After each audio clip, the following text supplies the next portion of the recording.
Imagine for a second, that you are walking through a dense, quiet stretch of woods. Right, just completely still. Yeah. The leaves are crunching under your boots, the light is filtering down through the canopy, and suddenly you just stop dead in your tracks. Because you see something you shouldn't. Exactly. Because sitting on a branch right in front of you, looking right back at you, is a ghost.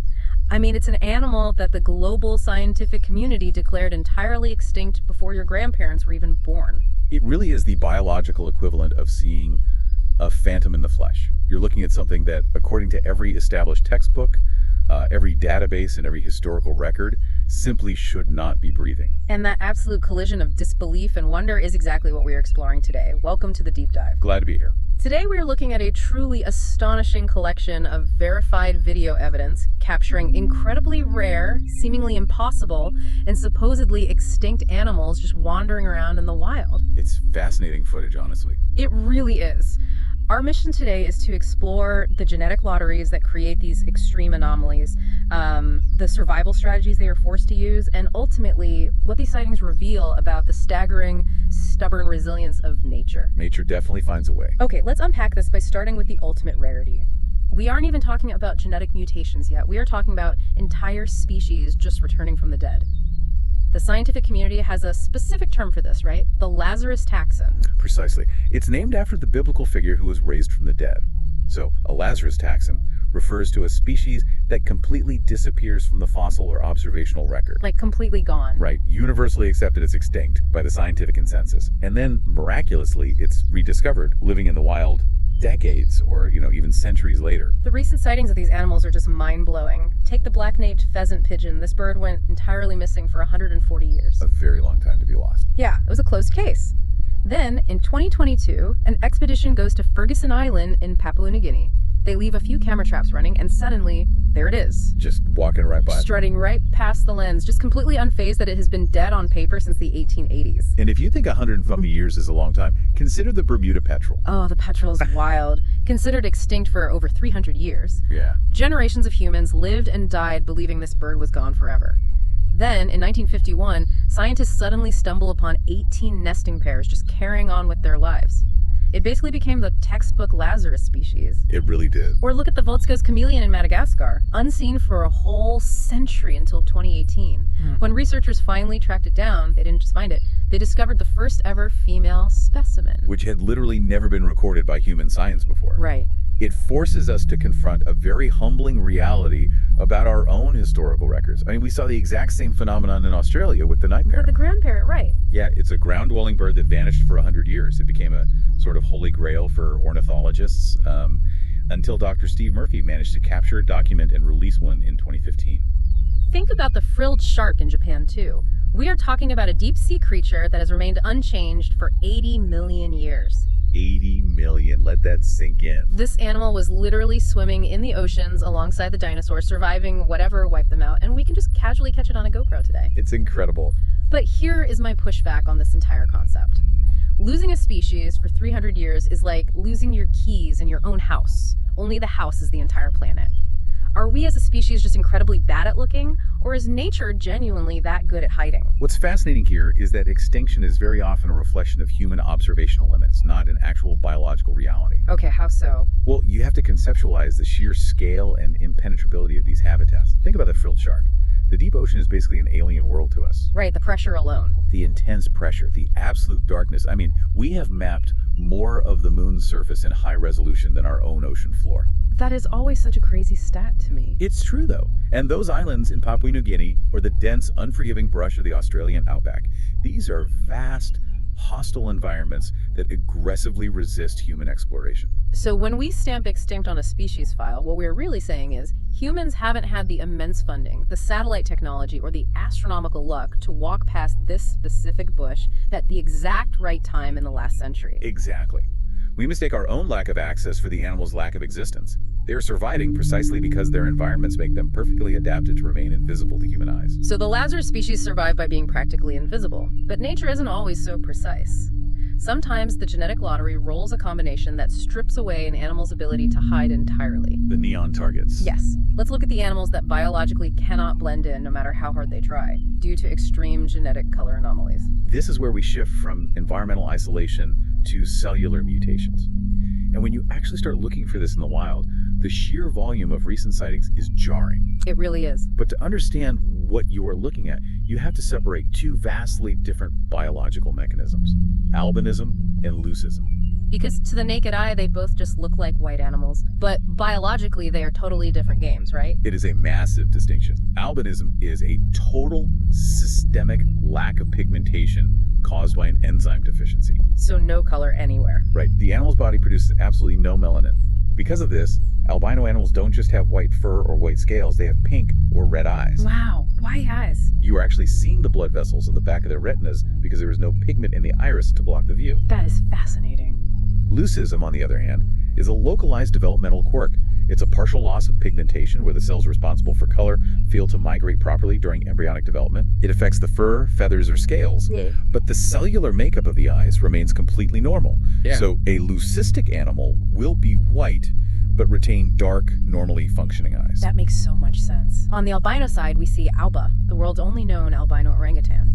She was rescued in 2017 and successfully released back into a protected wild area in 2019. A great success story. Yeah, and there's a 1 in 100,000 albino wallaby born in a Russian zoo, an albino red panda in China, an albino barred owl currently in human care in Georgia, which is visually stunning. It's completely stark white with those piercing reddish eyes. Striking animal. Oh, and my favorite, a 1 in a million completely albino lobster caught in Nova Scotia. It honestly looks like it was carved out of semi-translucent marble. And then, operating under the mechanics of leucism and other localized mutations, we see the famous white giraffes in Kenya. Right.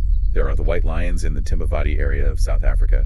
We even see a white-backed koala in Australia, though that one is a unique mutation where it isn't completely albino and will actually transition to gray as it ages. We also have the Kermode bear, the spirit bear of British Columbia. It's a black bear with a recessive gene that renders it completely white. Only about 500 of those exist in the world. Incredibly creatures. And a white peacock, which looks like a creature pulled straight out of a high fantasy novel, but then biology throws a couple of extreme oddities at us that seem to break even these established rules. Oh, definitely. Like an albino elephant that, as it aged, actually developed a gray coat, yet it permanently kept its pink legs and its white eyes, and a lobster that isn't white but entirely vibrantly blue. A 1 in 200 million catch. Yeah, which the fishermen graciously tossed right back into the ocean. Which was a critical act of mercy, considering the overwhelming survival odds stacked against that creature. And that is where I struggle with this. Think about wearing a high-vis neon vest in a high-stakes game of laser tag. Right, you wouldn't last long.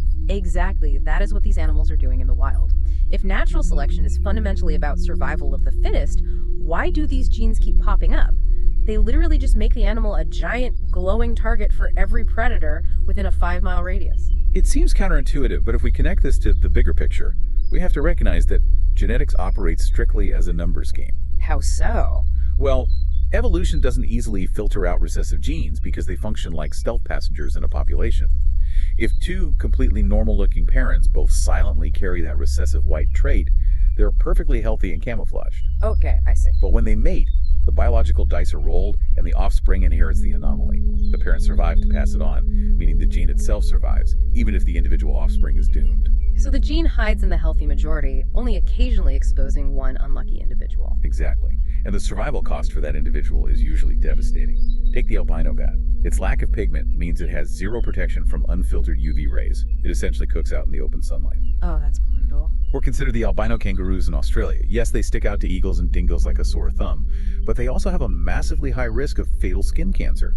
For most of these animals, being a neon target is a severe, often lethal biological disadvantage. Which makes the fact that we catch adults on camera so incredibly rare. But if turning white is usually a severe disadvantage in the wild, here's where it gets really interesting. What happens when genetics go in the exact opposite direction? Right, into the dark. Yeah, when things turn completely pitch black, or when the biology does something completely unexplainable. Now we are shifting from the lack of pigment to melanism and moving into profound structural anomalies. The dark nights and the bizarre symmetries. We see footage of an incredible melanistic serval in Tanzania. Now, a serval is a medium-sized African wildcat, typically golden with distinct spots, but this one is pitch black. It's beautiful. Only 5 of them have ever been seen in East Africa. And then there's the deeply tragic case of the black tigers in eastern India, where only about 10 exist in the entire world. The black tigers provide a very sobering look at the mechanics of a genetic bottleneck. Right. They get their unique pigment from a single mutation, but my understanding is that this mutation has only become prevalent because of severe inbreeding. That's right. They are trapped in an isolated reserve with absolutely zero connectivity to other tiger populations. So the gene pool isn't a river, it's a rapidly evaporating puddle. That is the perfect way to visualize it. In a healthy, connected population, that melanistic gene might surface once every few generations. Sure. But when human-driven habitat fragmentation forces nature into a corner, animals are forced to breed within their own limited family tree. The rare recessive traits have nowhere to hide anymore, and they become dominant realities out of sheer survival necessity. It's nature painting itself into a corner. We also see a king cheetah, which only has about 10 living in the wild and maybe 50 in captivity. Very rare. Yeah, instead of the aerodynamic spots you expect, it has these thick, irregular black blotches and aggressive racing stripes running down its back. But I have to say, the color changes aren't even the wildest part of this exploration. Not by a long shot. The structural anomalies are where biology truly bends the mind. Let's talk about the two-headed snake found in India. It's a 1 in 100,000 birth.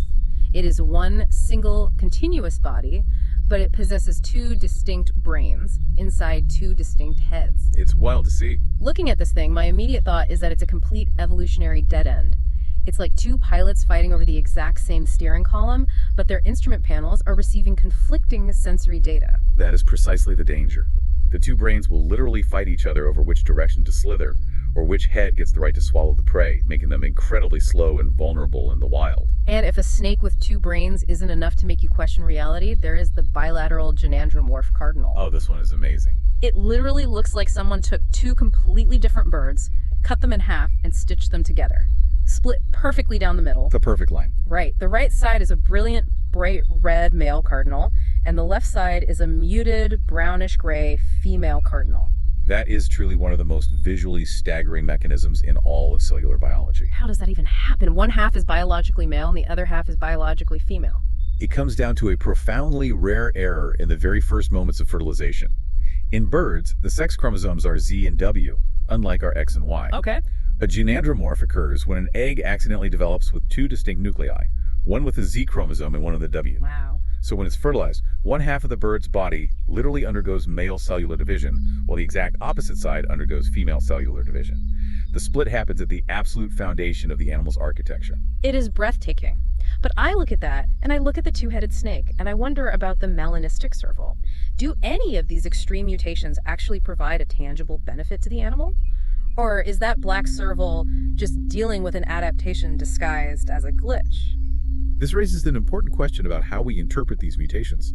We inherently assume a mutation is either a fatal error or a neutral quirk, but its value is entirely dictated by the environment. Okay, so it depends on where they live. Exactly. The black tiger, as we noted, is a symptom of habitat isolation. Right. The two-headed snake is a massive disadvantage. But the melanistic serval, that mutation actually offers a brilliant thermal advantage. Really? Yeah, that specific serval lives at much higher, colder altitudes in Tanzania. Its pitch black coat acts almost like a solar panel, allowing it to absorb significantly more radiation from the sun. Oh, that's clever. It warms up much faster and uses far less metabolic energy to maintain its core temperature than a regular golden serval would. In that specific niche, the glitch is a superpower. So nature is basically running a continuous beta test, throwing biological spaghetti at the wall to see what sticks. That's one way to put it, yeah. But because nature routinely produces things that look like literal glitches, like half male, half female birds and snakes with two battling brains, it naturally forces us to look at how human psychology interprets this, which crosses the line from rare biology straight into myth. When the verified reality of the natural world is this strange human imagination doesn't just walk through the open door, it sprints. We've been looking at all this verified, incredible footage, but mixed into these accounts are some highly dubious shaky cam videos. There's a video from 2022 claiming to show a pterosaur, a literal flying dinosaur flapping around the skies of Idaho. Right, Idaho of all places. Yeah. There's footage of something vaguely white far off in the trees that the videographer passionately claims is a unicorn. And of course, there's a big hunk of metal or driftwood floating in a lake that gets proudly labeled as the definitive Loch Ness monster. The juxtaposition there is fascinating. Ugh. It tells us far more about human cognition than it does about wildlife. Right, because you contrast those blurry, shaky myths with the bizarre but incredibly real animals we know exist. We have the orchid mantis, an insect from Southeast Asia that is pink and white and perfectly mimics a delicate flower blossom. A stunning camouflage. It doesn't even look like a biological organism, it looks like a botanical rendering. We have Honduran white bats that look like little cotton balls, and they literally construct architectural tents out of plant leaves to sleep in. Nature is incredibly inventive. And we have an actual 2.5-meter giant squid caught on clear, high-definition video by divers just off the coast of Japan. So I ask you, as someone observing this, why do we strain so hard? Why do we desperately want to see a grainy Loch Ness monster when there is an actual 2.5-meter giant squid swimming around in Japan right now? It comes down to our evolutionary cognitive wiring. We are fundamentally hardwired as a species to seek wonder. And perhaps more importantly, we are hardwired for pareidolia, to pattern match and find meaning in the chaos. So our brains just fill in the gap. Exactly. When our brains are confronted with the reality that a perfect half-male, half-female bird exists, or that an 80-million-year-old frilled shark is lurking in the deep ocean, our internal threshold for the impossible lowers significantly. We realize the rules of nature are far more flexible than we were taught. Consequently, our brains become primed to believe that absolutely anything could be hiding just out of frame. If a massive alien-looking squid can evade us for centuries in the deep, why not a plesiosaur in a Scottish loch? Why not a pterosaur in Idaho? We want the magic. We want the world to be magical. And because biology occasionally proves that it is magical, we project that deep-seated desire onto every unexplainable shadow in the woods. We want to be the ones who find the glitch. We want to be the ones who finally spot the ghost. Precisely. We are driven by the intoxicating allure of the unknown. So, what does this all mean? If we step back and look at everything we've explored today, from the invisible Lazarus species to the neon albinos, the dark nights navigating genetic bottlenecks, and the myths we inevitably invent, the ultimate takeaway seems to be that the natural world is far stranger, far more resilient, and far more surprising than any textbook can capture. Absolutely. Nature simply refuses to be put into neat little boxes. Right. And the word extinct, well, a lot of the time that's just a placeholder word we use to comfort ourselves until a trail camera proves us wrong. I think that's a perfect synthesis. And it leaves me with one final thought for you to ponder long after we finish our discussion today. There's one detail we haven't touched on yet. The Tasmanian tiger. Yeah, right. The last known Tasmanian tiger died in a cold zoo enclosure in 1936. For nearly a century, it has been the absolute poster child for tragic human-caused extinction. But right now, today, scientists are actively working on extracting its preserved DNA to clone it. Wait, really? Yes. They are attempting to artificially bring it back to life. So consider this. If human science can successfully manufacture a Lazarus event in a laboratory, if we can artificially reverse extinction itself, what will the definition of a rare animal even mean to the next generation? If we can print the ghosts and put them back in the woods, then the woods will never be the same again.